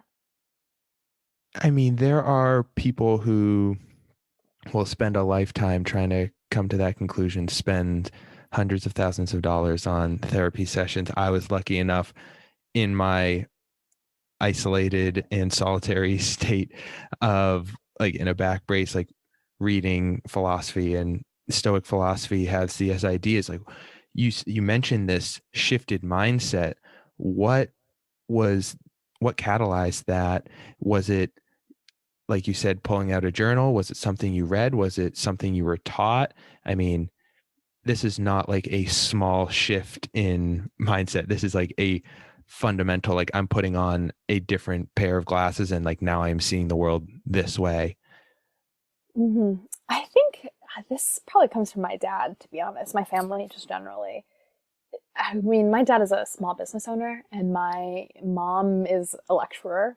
And so we come from a pretty, like, low middle income family for the community that I live in.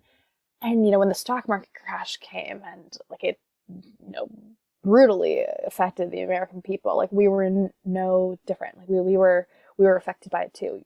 But it never felt that way in terms of, like, the unit that I had for my family. Like, there were things that we lost, things that we had to sell, all that stuff. But, like, as long as my parents, like, loved me, like, I felt like I was home.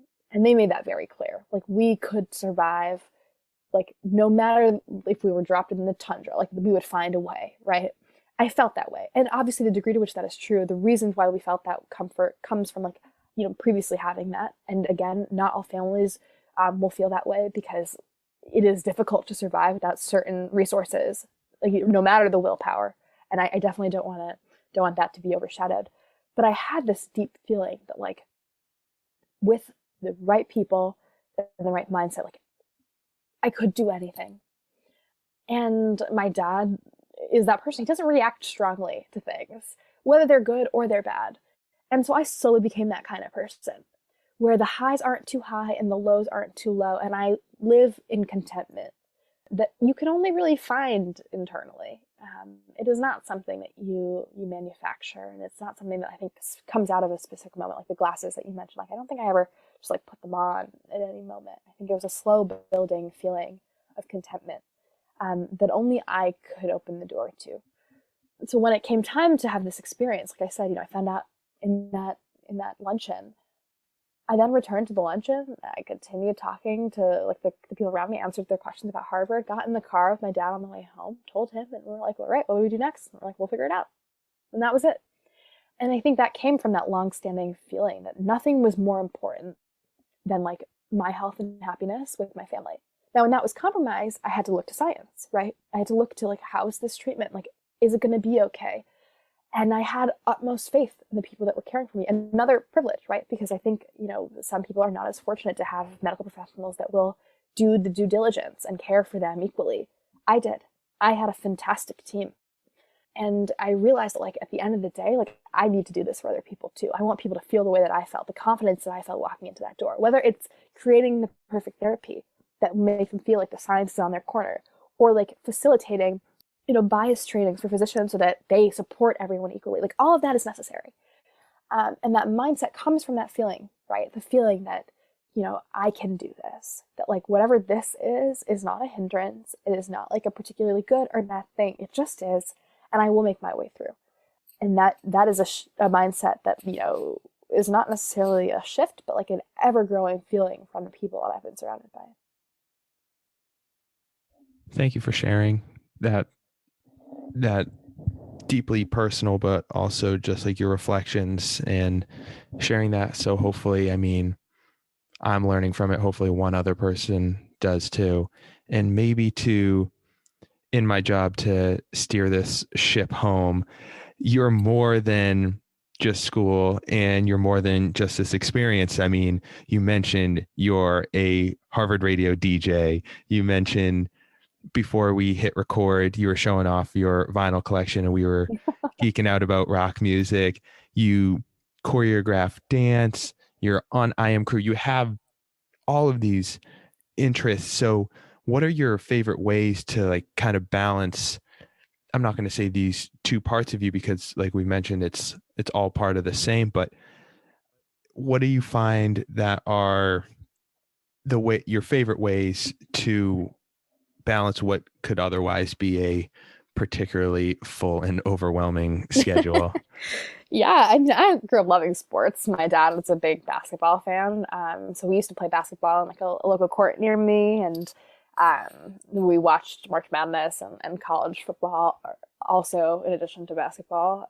We were more actually, we were more Super Bowl people, so I only watched the NFL when it got interesting, quote unquote. Sure.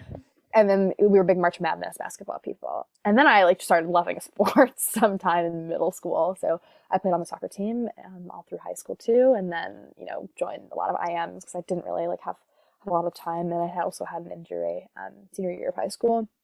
And then, found a lot of joy in that, like having pride for all my friends who were also on teams. One of my best friends is on the swim team and is like an actual fish. Like she is unbelievable in the water. Her name is JC.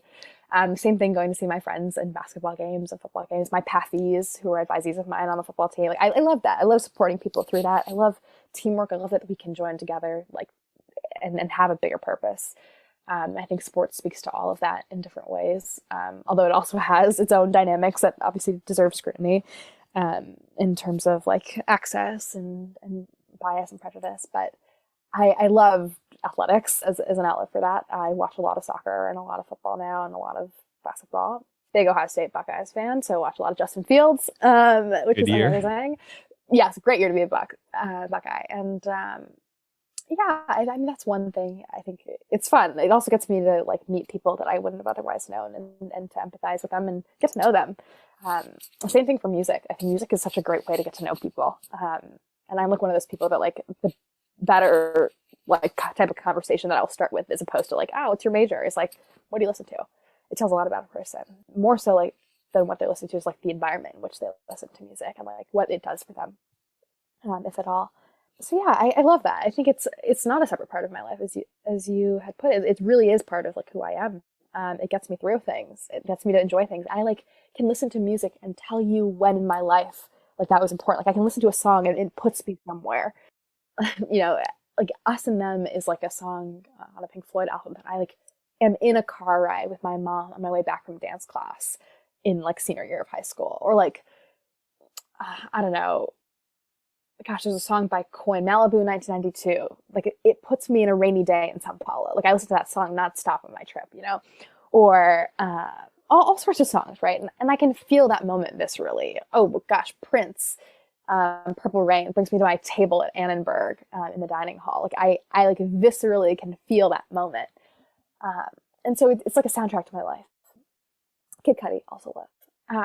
So yeah, I mean, it's all part of who I am. It's something I think I developed over time, especially growing up in like a South Asian household where like, it's not like everyone listened to rock music, but I'd start listening to songs and my mom would be like, oh my gosh, I remember that when I was growing up. And like, she was a big fan of like Tears for Fears and like started singing Everybody Wants to Rule the World. Or my dad was a big like Jimi Hendrix fan. And like, I didn't know until No I was in way. middle school. Yeah, crazy. That's the Yellow Album. And it was a great way to like, both understand myself and people that I care about, which is, I think, so central to who I am. And that's exactly how we kicked off before hitting record, mentioned a band T, and we just went off. And I so resonate with that idea of like music brings you back to a time, location, and feeling. It's like there's nothing like it. There's songs I can listen to now, like I am mowing my front yard with headphones in, right? Yeah. And I am that ninth grader, or I am that kid on the bus. So yeah, wow. I mean, the memories are, I'm thinking of examples and it's bringing a smile to my face. So thank you. But I'm glad we mentioned that just to give a little color to Swathi. And I like to end these conversations with some questions that don't necessarily fit in with the flow. And my first one is about books. You've mentioned you're either in a sporting event with a book, or I saw your bookshelf is full of books. And I think that's the best way we can learn. And as someone who, it sounds like through this conversation, you've shared a lot of wisdom. Do you have one or two or three, however many books that have most positively influenced your life? Yeah, I think whether or not I'm conscious of it, I think every book I've read has done something for me. But a few on my mind. Cry the Beloved Country by Alan Paton is a post-apartheid novel, and it talks a lot about one of the lines, like, cry the beloved country, for the nation is the forgotten sufferer. And this human conflict, this deeply human conflict of the apartheid, and how the land like weeps for it, how the land is one of the battlegrounds of this crisis, and that no one ever thinks of the land, right? And I'm like a very like nature and animal life, flora, fauna person. Like I feel deeply about all of it. And, it's a beautiful perspective to human crisis of like, we do not think about our land, about the earth. And it follows the life of a couple of families, and is very poignant on its own about the apartheid, but it also brings back to the central question about the world. And it's very real. And I adore that book for that reason. I also love Pride and Prejudice. I'm a huge Pride and Prejudice fan. I am an utter romantic. It's really, really quite depressing. But that book is something that I read every year, and it gives me like a renewed sense of like hope, not just in like, love, but also just like that it's possible, and like that there's a world in which like that can be true. And then third, Utopia by Thomas More is up there too. There's a quote from it that is like one of the foundations of like my interest, that like so poignantly says, it talks about like basically what we know to be like the school to prison pipeline, and how we ought to like address problems without judgment. And it says, if you suffer your people to be ill-educated and their manners corrupted from infancy, and then punish them for the crimes to which their first education disposed them, what else can be concluded but that you first make thieves and then punish them? And I was like, oh my goodness, it's society, it's the government. Like, and I this is like me in like the 7th grade, like just utterly shocked that the world can be seen like this. I've never thought of it like that. And maybe that's from like kind of the bubble that I grew up in, or maybe because I wasn't reading it the right books. But oh goodness, that opened the door to understanding problems as not being someone's fault, any one person's fault rather. Certain problems, obviously. So yeah, those are 3 books. I could go on. I mean, there are great books on diasporic communities. There are great books on music. There are so much. But yeah, I think those 3 definitely speak to me in different ways. Thank you for sharing. We'll definitely link those in the show notes for those interested. I hadn't heard of the first one, and just I feel like it was kind of a blind spot in my public school education. So I'm glad you mentioned that. You also mentioned earlier in the conversation that you have that journal on your bedside, Mhm. your nightstand, and this is more just like a fun, lighthearted question, but sometimes it leads to something interesting, like your journal. Is there anything on your desk or nightstand, or a better question would be, what is on your nightside table or desk? Yeah, I'm actually looking at it right now. There's a clock from my dad when he was in college that he gave passed down to me. There's a book on rap music, like the history of rap music, that's actually Matt's Is that that I the had Shea borrowed. Serrano one? Yes, and I love music history. I also love thinking about like hip hop as like also a social movement. Like during the rise of violence, like in the West Coast, they had like displaced thousands of people in the Bronx with the building of a highway, and it created this music genre in different ways out of like social tension. And it's a terrible thing that happened, but also a very like beautiful expression of community. So I reading that, also rereading it. I have to give it back to him. I've taken it for like 2 years now. He has not That's okay. noticed. His birthday, I got him the movie one for with Shea Serrano, so Oh, he's funny. got his light Okay. reading. But keep Oh, going. amazing. Yeah, I stole that from him. But another thing that I'm like rereading. And there is a painting of an elephant. Elephants are one of my favorite animals. And there's like a funny story where that actually comes from, if you want to hear it. Well, yeah. Where does it come from? Well, when I was a little kid, I was taken to this temple, and it's like our family temple in India. And a lot of big temples in India have elephants. And there was this little baby elephant. Her name was Buma. And I just like gravitated towards this baby elephant. And it was just the most beautiful thing. And we were like the same height. I was like one and like, just walking, and this like elephant was such a tiny, tiny thing. Next time I went back 2 years later, she was like yay big, and I was still like super small. But she like remembered me and was like, like kind of like pounding her legs. And then I was a little bit older, and like she like had me on her back. And then like many, many years passed by because India became incredibly expensive to travel to, given like flight prices and things like that. So the next time that I went, really between the seventh grade and sophomore year of college, junior year of college, was like this past year. And the summer, not this past summer, but obviously the summer before, I went back to that temple, and this elephant, like she's just sort of standing there. It's the same elephant. Her name is, again, like I said, Buma. She just starts shaking when she sees me, and like she's like so excited, and I'm in shock because it's like you hear that like elephants never forget, but like you just never think that that's real, and you could see it in her eyes. And there's a picture of me in front of this elephant, and like if elephants can smile, I like to think that that's what she's doing. Yeah, and I don't know. I have had like an emotional attachment to elephants like ever since I was a little kid because of Buma. And yeah, that story I think is part of the reason why I keep that there. Oh, that's so beautiful. That is. That's Thank you for sharing that.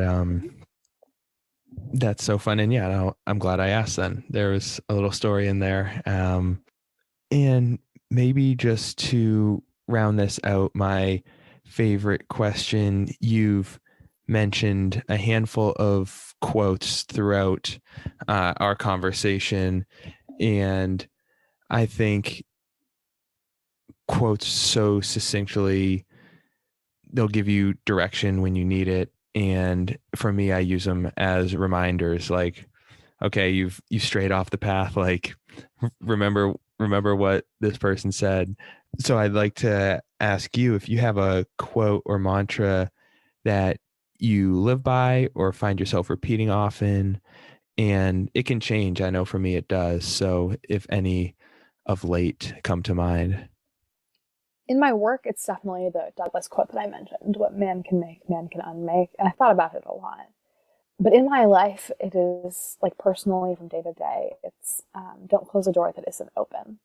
And that's an interesting one. And it doesn't make a lot of sense when you think about it, but my mom used to tell me that when I would like discount even applying for things or trying for something by like me being my worst enemy, counting myself out. And when I asked her, a few weeks ago, actually, like where she heard it, she was like, her dad told her that. And my grandfather and I were like very close when he was alive. And, he was one of those people that like think like of anyone in the world beyond my parents, like truly thought I could be capable of something like something of true value to the world. And I don't know how he saw it, or if it's even true, but he he really believed that. And he was one of those people that, like, you know, was from like a very impoverished household and like started selling newspapers and slowly climbed his way up in this like printing press and so like became like the owner of this newspaper company that expanded across Bangalore, the city that he lived in with my family. And, you know, I remember a few weeks ago when I won the Rhodes that my aunt, she sends me a text. She's like, Swathi, like, you're all over the newspapers in India. And then, you know, a few days later, I look because I want to see it, right? And I'm on the cover of the Hindu. Like, it's just one of the biggest newspapers in South India. And it was one that he used to read. It was his favorite newspaper. And like, I truly felt like I had made it. And had I not even thought that I could do it, like, I would have never been there, right? I would have never done it. And he wasn't alive to know that I got into Harvard or alive to know that, you know, I was on this newspaper and that I'd done this. But I think of all the moments where I looked myself in the mirror and was like, you're not going to get this. Or like, there are other people. And all the people that said, Swathi, like don't count yourself out of it. Or my mom who looked at me and said, Swathi, don't close the door that isn't open. And I think that, like, man, what I might be able to do now, what I might be capable of now, it's because of that. It's because of those words. So yeah, I think that's a big philosophy that, you know, might seem cliche, but when taken to heart is so important. Because I think society also tends to let us limit ourselves in ways that we ought not to. Right. I mean, we can be our biggest enemy. So just that idea, yeah, not limiting yourself. And I find that in my own life. So to hear it in those succinct words, I hadn't heard it so succinctly. So thank you for sharing.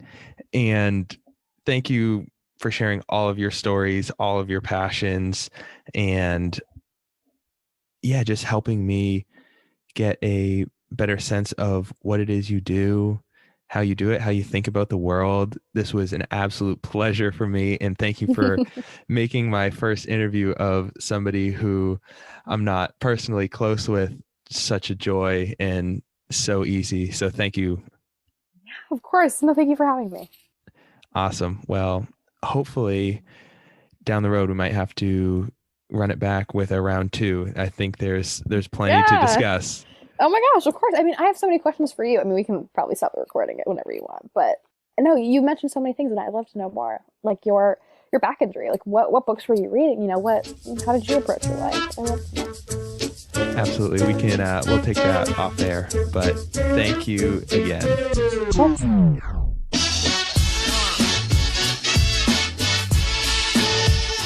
Hey everybody, thank you all for tuning in. Hope you enjoyed that one. As always, you can find links to everything we discussed, show notes, and a lot more goodies on my website at therangeproject.weebly.com. That's The Range Project, all one word, .weebly, WEEBLY.com. Thanks so much, and see you next time.